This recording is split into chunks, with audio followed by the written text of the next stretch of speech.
यीशु में आप सबकी सलामती हो। आप लोग बैठ जाएं। शुक्रिया।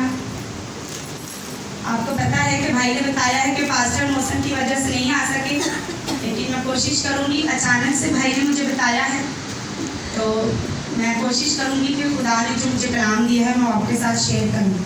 तो आइए मेरे साथ मिलकर निकालें दूसरा पतरस। जिनके पास बाइबल मुकद्दस है वो दूसरा पतरस 3 बाब उसकी 9वीं और 10वीं आयत की हम तिलावत करेंगे। अगर कोई पढ़ने में रहनुमाई कर सकता है तो करिए, वो आकर सामने। दूसरा पतरस 3 बाब उसकी 9वीं और 10वीं आयत। कोई भी क्वायर में से कोई भी अगर पढ़ सकता है तो प्लीज वो पढ़े।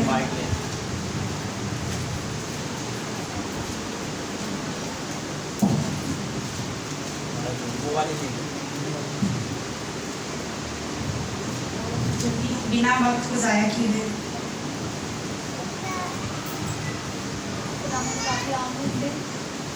दूसरा पतरस 3 बाब 9वीं और 10वीं आयत। भैया खुदावंद के पाक कलाम में से दूसरा पतरस 3 बाब और उसकी 9वीं आयत। खुदावंद अपने वादे में देर नहीं करता, जैसी देर बाज़ लोग समझते हैं, बल्कि तुम्हारे बारे में तहम्मुल करता है, इसीलिए कि किसी की हलाकत नहीं चाहता, बल्कि ये चाहता है कि सबकी तौबा तक नौबत पहुँचे। आमीन। खुदावंद के पाक कलाम के पढ़े और संजान पर खुदावंद खास बरकत हो। 10वीं आयत। लेकिन खुदावंद का दिन चोर की तरह आएगा। उस दिन आसमान बड़े शोर-गुल के साथ बर्पा हो जाएंगे, बर्बाद हो जाएंगे और फलक हैरत की शिद्दत से ये पिघल जाएंगे और ज़मीन और उसके काम जल जाएंगे। आमीन। आप कलाम के पढ़ा और सुना जाना हम सबों के लिए बाइस से बरकत हो। आमीन। तो हमने कलाम में से पढ़ा है कि बाइबल मुकद्दस में ये वादा है कि मसीह अपने लोगों में जल्द आ रहा है। हालेलुया। मसीह अपने लोगों में जल्द आ रहा है, लेकिन बाज़ लोग ये समझते हैं कि कब आएगा या अब तक नहीं आया, वक्त हो चुका है, वो कब आएगा। लेकिन हमने बाइबल में इस वादे को पढ़ा है कि खुदावंद अपने लोगों में जल्द आ रहा है। इस वादे को अपने वादे को खुदा पूरा करने वाला है, और वो कब हो जाएगा हमें नहीं पता, क्योंकि नीचे 10वीं आयत में हमने पढ़ा है कि खुदावंद का दिन चोर की तरह आएगा। और हमें क्या करना है कि हमने हर वक्त अलर्ट रहना है, हर वक्त तैयार रहना है, क्योंकि खुदा किसी भी वक्त मेरे और आपके दरमियान आ सकता है। हालेलुया। हमने इस वादे पर गौर करना है, क्योंकि बेशुमार लोगों ने इसके बारे में ये तालीम दी है। पालूस रसूल इसके बारे में तालीम देता है, तमाम और रसूलों ने भी इसके बारे में तालीम दी है। और अब इस खत में पतरस भी कह रहा है कि खुदावंद जल्द आने वाला है। हमने इस बात को नजरअंदाज नहीं करना। इस बात को अपनी सोचों में, अपने दिलों में इस बात को हमने बिठाना है कि खुदावंद का दिन चोर की तरह आएगा। खुदावंद का दिन जल्द आने वाला है, क्योंकि उसका वादा है कि वो हमारे दरमियान फिर से आएगा। हालेलुया। हमने इस वादे को भूलना नहीं है कि मसीह यीशु जल्द आने वाला है। खुदा देर नहीं कर रहा जितनी देर हम समझते हैं, बल्कि खुदा तहम्मुल के साथ ठहरा हुआ है। जितनी देर मैं और आप समझते हैं, बाज़ औक़ात लोग कहते हैं कि अब तक क़यामत नहीं आई, हाले तक को नहीं खुदा आया। लेकिन जितनी हम देर समझते हैं इतनी देर नहीं होनी। अचानक से वो दिन आएगा, हमें पता भी नहीं होगा कि कब वो दिन हमारे दरमियान आ जाएगा। खुदा देर नहीं करता, बल्कि वो तहम्मुल कर ठहरा हुआ है। खुदा की खूबसूरत पर्सनैलिटी है कि खुदावंद बहुत ज़्यादा तहम्मुल करता है, बहुत ज़्यादा सब्र करता है, बहुत ज़्यादा इंतज़ार करता है, बहुत ज़्यादा बर्दाश्त करता है। ये चीज़ हमें बहुत कम पाई जाती है। हम इस चीज़ पर ज़्यादा गौर नहीं करते। लेकिन मेरा और आपका जो खुदा है वो इस बात पर तहम्मुल कर ठहरा हुआ है। ये उसकी खूबसूरत पर्सनैलिटी में शामिल है कि वो बहुत ज़्यादा तहम्मुल करता है, बहुत ज़्यादा बर्दाश्त करता है। हमें इंतज़ार करने की ज़रूरत है कि मसीह कब हमारे दरमियान आएगा। तो क्या जब मसीह आए तो हम ईमान की उस हालत में हमें इस बात पर गौर व फिक्र करने की ज़रूरत है।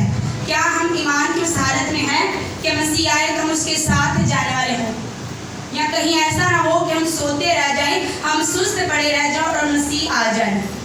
क्या हमें ऐसा करना चाहिए? बल्कि नहीं, हमने तैयार रहना है, हमने बेदार रहना है, हमने अलर्ट रहना है हर वक्त। उसकी हजूरी में अपने आप को उस तरह से अपने आप को महसूस करने की हमें ज़रूरत है कि किस वक्त मसीह आ जाएगा हमारे दरमियान। तो खुदा का ये वादा है कि खुदावंद जल्द आने वाला है। वो बहुत ज़्यादा इंतज़ार करता है, और यही जो खुद वो इंतज़ार करता है हमें भी यही सिखाता है कि हम भी इंतज़ार करें, हम भी बर्दाश्त करें, हम भी सब्र करें। लेकिन हम में सब्र बहुत कम पाया जाता है, हम सब्र नहीं करते। अगर हमने शिफा लेनी है तो हम कहते हैं कि एक दफ़ा दुआ हुई है, हमें अब शिफा मिल जाए। ये ईमान की कमज़ोरी है। हम ये ना समझे कि हमने एकदम से दुआ करवाई, हम एकदम से शिफा मिल जाए, नहीं। बल्कि खुदा कहता है कि इंतज़ार करो, सब्र करो, तहम्मुल करो, क्योंकि उसका वादा है कि वो जल्द आने वाला है। अगर पुराने अहदनामे में ये तालीम हम देखें तो हमें पता चलता है बहुत दफ़ा हमने ऐसे हवाला जात देखे हैं जिनमें सब्र, बर्दाश्त, इंतज़ार बहुत जगह पढ़ने को मिलेगा। खुदा चाहता है कि हम ज़मीन पर रहते हुए उसकी पर्सनैलिटी को कबूल करें, और उसकी पर्सनैलिटी क्या है मैं आपको पहले बता चुकी हूँ। सब्र, बर्दाश्त और इंतज़ार, ये उसकी खूबसूरत पर्सनैलिटी है। और वो हमसे भी यही चाहता है, वो हमसे भी यही तौबा करता है कि हम भी सब्र करें, हम भी बर्दाश्त करें, हम भी इंतज़ार करें।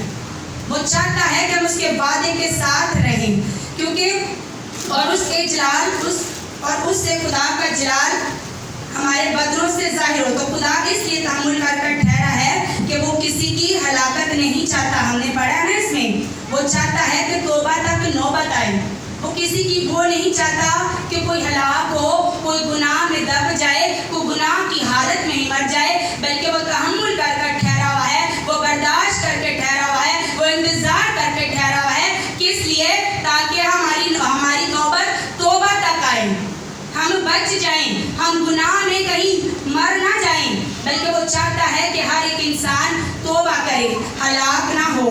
हमने भी इस बात को अपनी ज़िंदगियों में लेना है कि हम इंतज़ार करना सीखें, हम बर्दाश्त करना सीखें, क्योंकि खुदा का कलाम हमें यही सिखाता है। जो खुदा का कलाम पढ़ने वाले लोग हैं उन्होंने बहुत जगह इस बात को पढ़ा होगा। ऐसे लोग भी हैं जिनको कई बार कलाम सुनाया गया है, लेकिन वो सुनकर अनसुना कर देते हैं। तो ये क्या है कि हम इंतज़ार नहीं कर रहे, हम सब्र, हम बर्दाश्त नहीं कर रहे। वो खुदा का कलाम सुनते हैं और सुनकर अनसुना कर देते हैं। और एक कैटेगरी ऐसी भी होती है कि घर में भी खुदा के खादम चाहते हैं कलाम सुनाने के लिए, लेकिन वो फिर भी उन्होंने अपने दिलों को सख्त किया हुआ है, वो कलाम को सुनते नहीं हैं। खासकर मैंने देखा है कि खासकर मर्द हजरात होते वो ऐसा करते हैं। अगर कहीं घर में खादम आ जाता है तो वो पानी के बहाने हम खादम के लिए पानी लेने जा रहे हैं, तो क्या करते हैं, बाहरी से बच्चों को या अपनी वाइफ को पानी देकर फिर बाहर चले जाते हैं। तो ये क्या है? उन्होंने अपने दिलों को सख्त किया हुआ है, वो खुदा का कलाम सुनकर भी अनसुना कर रहे हैं। और एक कैटेगरी ऐसी है कि खुदावंद की हजूरी में बैठकर भी हमारा ध्यान, हमारी फिक्र, हमारी सोच हमारे घर पर होती है, हमारे बच्चों की तरफ होती है। एक कैटेगरी ये भी है कि हम अपनी फिक्रों को अपने साथ खुदा की हजूरी में ले आते हैं। हालांकि हमें ऐसा नहीं करना। जब हम खुदावंद की हजूरी में आ गए हैं तो हमने इस बात पर ईमान रखना है, इस बात का यकीन करना है कि हम जिसकी हजूरी में आए हैं वो जिंदा है। हालेलुया। हम खुदा की जिंदा हजूरी में बैठते हैं। हम अपनी फिक्रों को, अपनी सोचों को अपने पीछे छोड़ कर आए। ये ना कहें कि हमारे बच्चे घर पर, बल्कि बच्चों को साथ लाया करें हम, ताकि अभी से जो कलाम का बीज बोया जाता है उनकी जिंदगियों में फीड हो।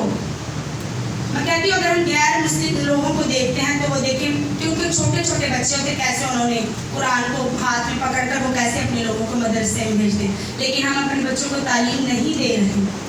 हम संडे स्कूल हमारा होता है, हम संडे स्कूल में भी ध्यान से बच्चों को नहीं भेजते। हालांकि अभी से हमें ज़रूरत है कि हम अपने बच्चों को भेजें और उनको अभी से खुदा का कलाम उनकी ज़िंदगियों में फीड करें। तो खुदावंद का दिन क्या है जी? चोर की तरह आएगा, वो देर नहीं करेगा, वो अचानक से आ जाएगा। हमने खुदावंद की हजूरी में आकर भी अपने आप को तसल्ली से हम खुदावंद की हजूरी में आकर बैठे। बिल्कुल बेफिक्र होकर उस जिंदा खुदा पर हम ईमान रखें कि हम जिसकी हजूरी में आ चुके हैं वो हमारी फिक्रों को, हमारी परेशानियों को ख़त्म करेगा। तो अजीज़ों, खुदा चाहता है, वो चाहता है कि किसी की हलाकत ना हो, बल्कि खुदा की ये विश है कि लोग हलाक ना हो, बल्कि वो चाहता है कि लोग बच जाएं। वो नहीं चाहता कि कोई हलाक हो, कोई गुनाह में फंस जाए, कोई गुनाह में मर जाए, बल्कि वो चाहता है कि हर एक इंसान तौबा करे, हर एक इंसान की तौबा तक नौबत आए। खुदा की ये विश है कि लोग उस पर ईमान ले आए और बच जाएं। इसलिए खुदा चाहता है कि तमाम दुनिया तक अंजील का पैगाम पहुंचे। और ये मुझे और आपको जिम्मेदारी दी गई है कि हम खुदा के कलाम को जगह ब जगह पहुंचाएं। अगर हमारे पास खिदमत होती है तो हम अपनी खिदमत को चमकाते नहीं, बल्कि हम अपनी खिदमत को दबा देते हैं। तो ये क्या है कि कमजोरी है हमारी। लेकिन खुदा नहीं चाहता, खुदा चाहता है कि हम आगे बढ़ें, हम उसकी हजूरी में बढ़ चढ़ कर खुदा की खिदमत में हिस्सा लें, क्योंकि वो नहीं चाहता कि हम बर्बाद हो, हम तबाह हो, हम गुनाह में मर जाएं, बल्कि वो चाहता है कि हर एक इंसान की तौबा तक नौबत पहुंचे। खुदा इंतजार करता है हमारा कि कब कोई शख्स तौबा करे, कब कोई शख्स बपतिस्मा ले। आपको पता है कलाम में लिखा है कि जब एक शख्स बपतिस्मा लेता है तो आसमान पर हजारों फरिश्ते खुशी मनाते हैं। तो क्या हमें, अगर हम बाइबल मुकद्दस को पढ़ने वाले लोग हैं, हम जिंदा खुदा पर ईमान रखने वाले लोग हैं, तो मेरी और आपकी जिम्मेदारी नहीं कि हम खुदा के कलाम की मुनादी करें। खुदा ने मुझे और आपको ये जिम्मेदारी दी है कि हम खुदा का कलाम लोगों तक पहुंचाएं। कलाम में लिखा है कि तुम जमीन के नमक हो। इससे मुराद है कि हम ईमानदारों की ये जिम्मेदारी है कि हम खुदा का कलाम जगह ब जगह लेकर जाएं। हमने खुदा के कलाम को पढ़ना है। जब हमने पढ़ा होगा तो हम दूसरों तक तब ही शेयर कर पाएंगे। और आगे लिखा है कि खुदावंद का दिन चोर की तरह आ जाएगा। ये एक ऐसा भेद है जिसकी बाबत हमें अलर्ट होना चाहिए कि खुदावंद अचानक आने वाला है। ऐसा नहीं होगा कि एक दिन या 2 दिन पहले मैसेज आएगा कि तैयारी फाड़ लो, यसू आने वाला है। ऐसा नहीं होगा, अचानक से ये दिन आएगा। बाइबल कह रही है, मैं नहीं कह रही। बाइबल कहती है कि ये दिन अचानक से आएगा। हमें कोई मैसेज या कोई कॉल नहीं करेगा कि आप किस दिन, आज या कल या परसों तैयारी कर लो कि खुदा आने वाला है। नहीं, बल्कि बाइबल कहती है कि वो जल्द आने वाला है और अचानक आने वाला है। तो इसलिए हमने क्या करना है, हमने तैयार होना है, हमने अलर्ट रहना है। अगर खुदावंद उस वक्त आता है कि मैं ईमान की किस जगह पर खड़ी या खड़ा हूँ। बाइबल में आपने बेवा की कहानी पढ़ी है, उसमें लिखा है कि जब इब्ने आदम आएगा तो क्या वो ईमान पाएगा, यानी कि ज़मीन पर ईमान पाएगा। तो क्या अगर खुदावंद यीशु मसीह आ जाए तो हम ईमान में किस जगह पर, किस हालत में हम होंगे? हम कमज़ोर हालत में होंगे, क्योंकि हमने ना तो मसीह का कलाम पढ़ा है, ना ही मसीह के कलाम की हमने जगह ब जगह मुनादी की है।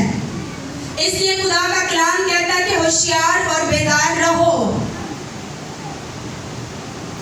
कबूतर की मानिंद भोले और सांप की तरह होशियार रहना है हमने। तब ही हमें पता होगा कि हम खुदा के कलाम के साथ वक्त गुजार रहे हैं। ये एक बड़ा अहम सवाल है, क्या हम इस तरह से तैयार हैं? नहीं हम तैयार कि मसीह किस वक्त आ जाए हमें कुछ भी नहीं पता। हमारी उस तरह से तैयारी है ही नहीं। अगर मैं मिसाल दूं कि हमने किसी शादी पर जाना है तो ऑन द स्पॉट हम जाते हैं, ऑन द स्पॉट हम तैयारी करते हैं। हम अपने आप को दूसरों से बेहतर करने की हर वो चीज़ खरीदते हैं कि हम किसी से कम नजर ना आए। शादी में हमने हर तरह से हर दूसरे बंदे से अच्छी चीज़ को खरीदते हैं कि हम दूसरों से बेहतर नजर आए। लेकिन क्या हम रूहानी मामलात में इससे भी ज़्यादा बेतरतीब हैं? हमारी कोई तरतीब ही नहीं। हम रूहानी मामलात में बहुत ज़्यादा कमज़ोर हैं। मैं कहती हूँ कि खुदावंद का शुक्र है, खुदावंद बड़ा बोली मिलवाई, लेकिन खुदावंद की शुक्रगुजारी करती हूँ कि खुदावंद हमें हर वक्त अलर्ट, हर वक्त हम खुदावंद में तैयार रहते हैं। मैं छोटी सी अपनी टीम की बात करना चाहूँगी। हमारा 5-7 लोगों का एक ग्रुप है। हम घर में हर रोज़ तकरीबन 7 बजे से 9 बजे तक हम अपने घर पर मज़बा लगाते हैं।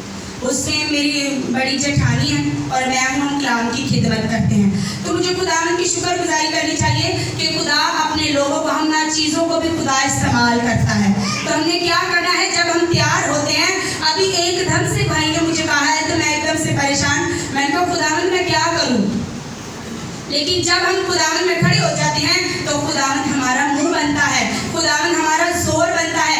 ये है तैयारी जो हमने हर वक्त रखनी है। जिस तरह मैंने बताया है कि खुदा बता कर नहीं आएगा, कोई मैसेज, कोई फोन, कोई कुछ कॉल वॉल कुछ भी नहीं हमें पता होगा। अचानक से खुदावन यीशु मसीह आएगा। कहीं ये ना हो कि हम सुस्त कवारियों की तरह सोते ही रह जाएं तो वो आ जाए, बल्कि हमने हर वक्त बेदार रहना है, हमने हर वक्त तैयार रहना है, ताकि जब खुदावन यीशु मसीह आए तो हम तैयारी के साथ उसके साथ जाने वाले हों। हमें कुछ भी नहीं पता कि हम किस जगह पर खड़े हैं, और हमें सबसे ज़्यादा अगर किसी चीज़ की ज़रूरत है तो वो है दुआ की ज़रूरत। और दुआ की अगर ज़रूरत है तो वो सबसे पहले हमें अपने लिए दुआ की ज़रूरत है कि हम अपने लिए दुआ करें। हमने दूसरों के लिए क्या दुआ करनी है, हम खुद तो करते नहीं, हम खुद तो ना कलाम के साथ वक्त गुजार रहे हैं, ना ही हम दुआ कर रहे हैं, तो हमने दूसरों के लिए क्या दुआ करनी है। तो हमें ज़रूरत है कि सबसे पहले हम अपने लिए दुआ करें। हम खुदावन से कहें कि खुदावन तू मुझे हर वक्त तैयार रख, तू मुझे हर वक्त बेदार रख, ताकि जब तेरा दिन आए, तेरा दिन चोर की तरह आए, तो मैं तैयार रहूं। Hallelujah, hallelujah. खुदावन का दिन चोर की तरह आएगा, वो अचानक से आ जाएगा। हमें खुद दुआ में झुकने की ज़रूरत है। ज़रूरत ये है कि हम तहम्मुल करें, हम बर्दाश्त करें, हम इंतज़ार करें। हमारी ज़िंदगी में ये है कि हम रुपए को हासिल करने की कोशिश करते हैं। ज़्यादातर हमारी तरक्की इसी में होती है। संडे में हमने पूरे हफ्ते में एक दिन इबादत करनी होती है, वो भी हम ड्यूटीज़ पर चले जाते हैं। बाज़ औक़ात ओवर टाइम होता है तो हम खुदा को तर्क कर देते हैं और अपनी ड्यूटी को अहमियत देते हैं। ये तैयारी नहीं, बल्कि हमने हर वक्त तैयार रहना है। हमें दुआ में झुकने की ज़रूरत है, हमें तहम्मुल करने की ज़रूरत है। रुपए पैसे को हासिल नहीं हमने करना, लेकिन खुदा, अगर हम रुपए पैसे को हासिल कर रहे हैं तो खुदा इसको तरक्की नहीं समझता। खुदा ये इस बात को तरक्की नहीं समझता कि हम रुपए पैसे की फिक्र करें। रुपए पैसे की हमें, खुदा को पता है कि हमें ज़रूरत है। कलाम में लिखा है ना कि वो अपने महबूब को तो नींद ही में दे देता है। अनूस सुन के बिना चुके हो गए कि खुदा तुम्हारी ज़रूरत को पूरा कर देगा।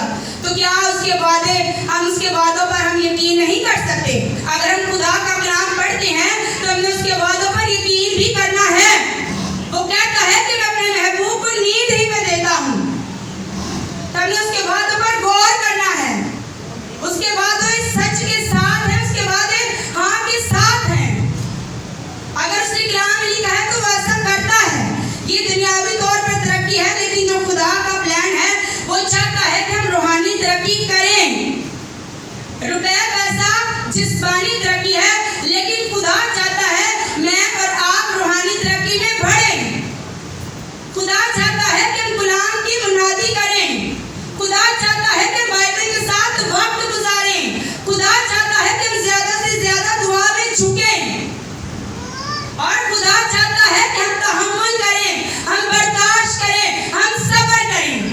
जब ये सारी चीज़ें मेरे और आपके अंदर पाई जाएंगी तो यकीनन खुदा का कलाम हमारी जिंदगियों में शुरू हो जाता है, क्योंकि खुदा का कलाम, खुदा के वादे हाँ के साथ हैं।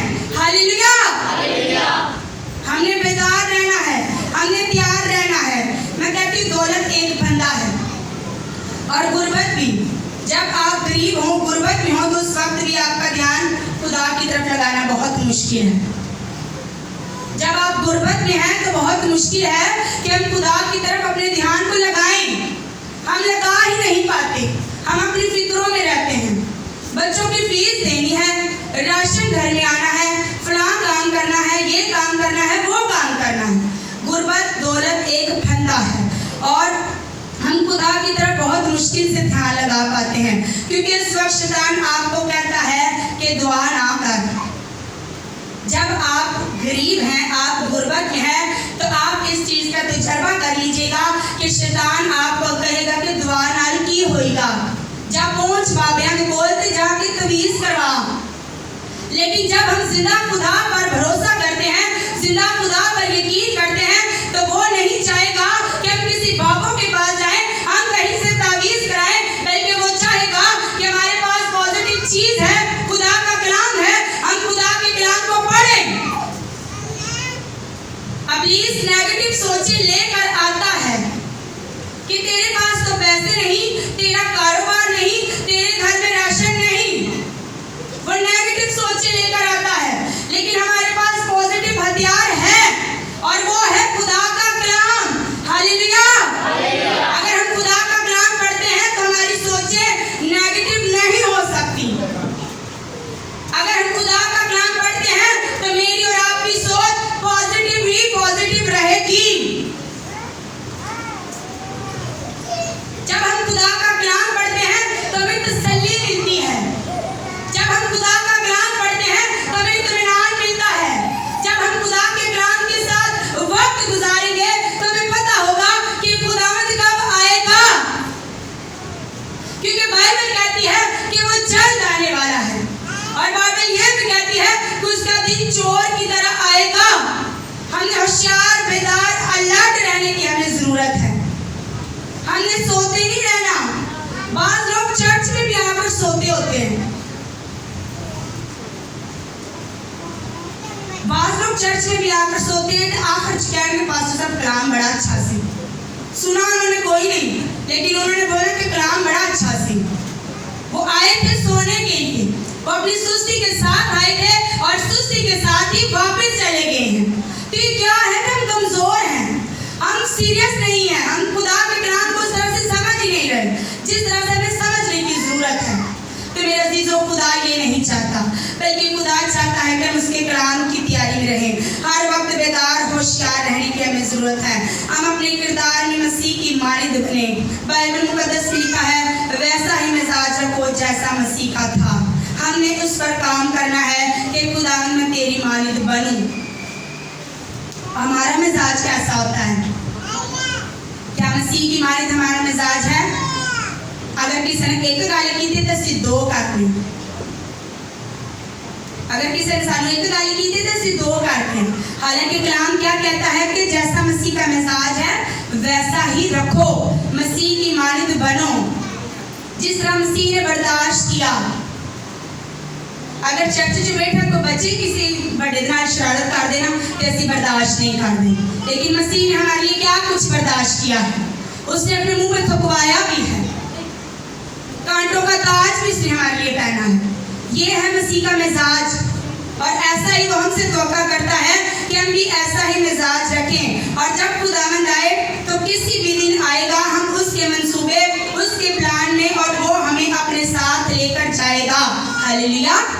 वो चाहता है कि हम उसके साथ जाएं, लेकिन तब ही जाएंगे जब हम उसके मंसूबे में रहेंगे, जब हम उसके प्लान में रहेंगे। हमारी सोच कुछ और होती है, लेकिन खुदा का प्लान हमारे लिए कुछ और है। उसने हमारे लिए अच्छा प्लान बना रखा है। हम छोटी चीज को सोचते हैं, लेकिन उसने हमारे लिए बड़े मंसूबे तैयार कर रखे। हालेलुया। उसके मंसूबे, उसके प्लान में हमने उसके साथ जाना है। अगर सिर्फ दुनिया की भीड़ भाड़ में खो रहेंगे तो हम सिर्फ नीचे ही रह जाएंगे। अगर अपनी फिक्रों में आप और मैं खोए रहेंगे तो फिर हम जमीन पर ही रह जाएंगे, फिर हम भूल जाएंगे हम खुदा के साथ जाएंगे।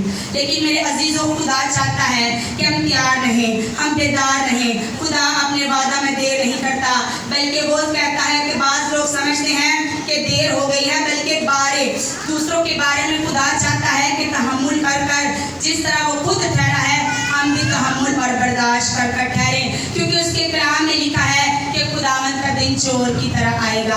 उम्मीद है कि आज का कलाम बाइस से बरकत। हालेलुया। खुदावंद इस कलाम के वसीला से बरकत दे।